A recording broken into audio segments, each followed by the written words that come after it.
Yo, what's going on, everyone? It's your boy DLloyd. So we are getting closer and closer to the start of the NBA season, man. I cannot wait. We've been without basketball long enough. Of course, we did have a preseason game with the Shanghai Sharks against the Houston Rockets. Of course, it wasn't that much competition. We knew the Rockets were going to dominate that game, and they did. But this video, we're going to be talking about the Los Angeles Lakers. Now, you guys know I am a Lakers fan, so it brings me a lot of joy to report this story to you guys.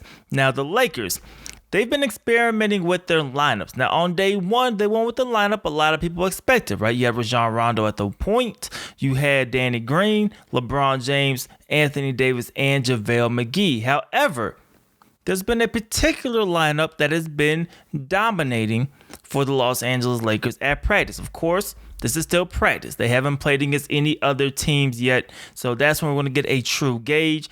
But if the Lakers go with this lineup on paper, it sounds amazing to me, and I can explain why after I let you know the lineup. So the lineup that they've been using at practice has been LeBron James, running point essentially, Avery Bradley, Kentavious Caldwell-Pope, Anthony Davis, and then Dwight Howard.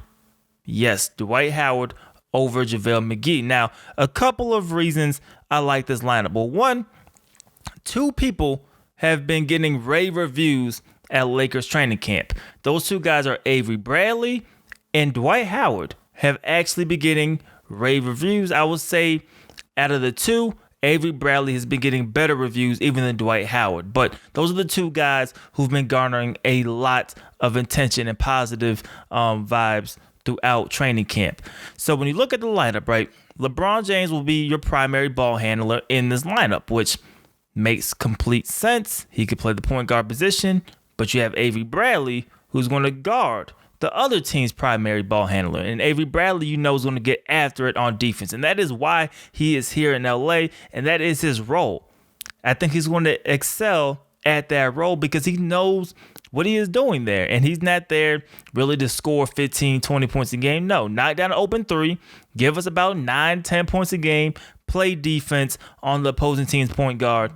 That's basically your job. And I think he's going to do that very, very well. So you have LeBron running point. You have KCP guarding the ball handler. Not KCP. You have Avery Bradley, guarding the ball handler. Then you have Kentavious Caldwell-Pope, who can knock down a three and he can play defense. Now, I do think KCP's a little overrated as a 3-and-D guy. He doesn't, historically shoot lights out from the three-point line. He's going to get you about that 35%, which is good, but he's not a knockdown shooter. However, you have to respect KCP when he's in the corner. So you have a guy who can knock down the three if LeBron James kicks it out to him. But what he does do well is play defense. So you have another guy who could play defense for you on that lineup. Of course, you then have Anthony Davis. I don't need to say much about that. We know AD could do just about everything on the court. He eliminates a lot of the mismatches when you have him at the 4 because he can come out and he could guard a stretch big on the perimeter. He can even switch a few guys on a few guys and guard well on the perimeter. Of course, he's going to be able to protect the paint and grab boards as well. And then you have Dwight Howard, who is going to be able to protect the paint. He's not going to step out, but he's going to be able to protect the paint. He's going to be able to grab rebounds. And the Lakers don't need Dwight Howard to give you 20 points a game. But you could get 14, 15 points a game with about 11 to 12 rebounds and about 2 blocks. Lakers fans are happy with the production of Dwight Howard at that point. And if Dwight Howard's going to play consistent minutes, I think Dwight Howard can give you that. And I'm hearing his conditioning looking good. He's looking like he is motivated and actually focused this season. And if all of that is true, I don't mind it. Now, of course, that means 3 guys essentially got quote unquote demoted to the second unit. And that's Rajon Rondo, Danny Green, and JaVale McGee. Rondo, I don't mind playing with the second unit. He could kind of be somewhat of the leader of that second unit. Danny Green's a guy who could play defense and he can knock down threes. So that's good. Even if you throw in another guy like a Quinn Cook next to him, I think that works, right? You then have JaVale McGee, who we know can't play more than 25 minutes, especially with asthma issues, all that good stuff. So JaVale McGee, if he comes off the bench and he spells Dwight Howard and he gives you 20, maybe 25 minutes a game, I don't think that's a bad thing. at all. I think JaVale McGee will come in, give you a lot of energy in the games and the time he's playing. Of course, you have Dwight Howard, who I think overall is a better player, even at this point in their careers. I think Dwight Howard's a better player than JaVale McGee, so it doesn't really matter.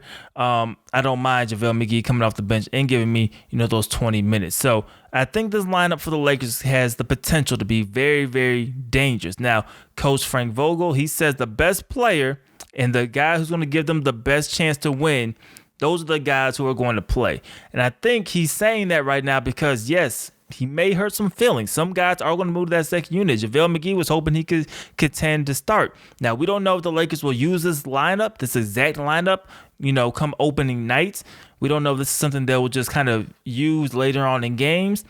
But I think at the end of the games, I think you could see this lineup a lot.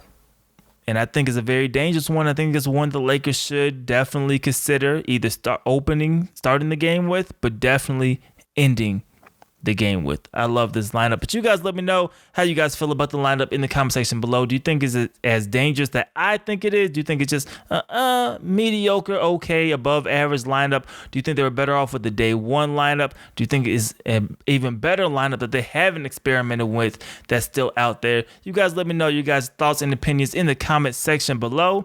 It's your boy DLloyd. I'm see y'all next time. Peace.